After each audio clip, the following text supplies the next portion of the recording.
حدیث میں جو صف ٹیڑھی کرتا ہے یا خالی جگہ چھوڑتا ہے اس کے لیے وعید ہے۔ کہتے وَإِنَّهُ يَنبَغِي لِلْإِمَامِ تَعَاهُدُ ذَلِكَ مِنَ النَّاسِ، امام کی یہ ڈیوٹی ہے کہ وہ صف میں خالی جگہ نہ رہنے دے، یہ ڈیوٹی ہے شریعت میں امام کی۔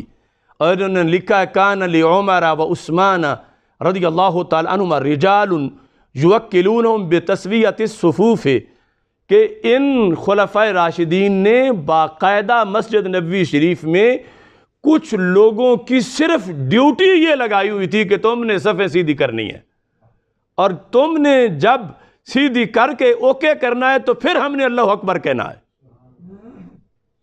اتنا اہم کام تھا اور اس لیے اس پر توجہ دی گئی۔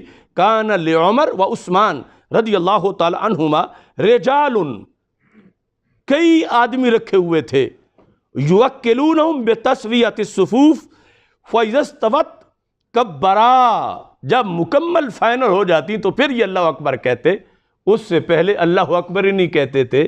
یہ خلفائے راشدین نے یعنی امام، مؤذن، تکبیر پڑھنے والے کے ساتھ ایک یہ شعبہ بھی رکھا ہوا تھا صفیں سیدھی کرانے والے، اور یہ کہ درمیان میں کوئی خالی جگہ نہ بچے۔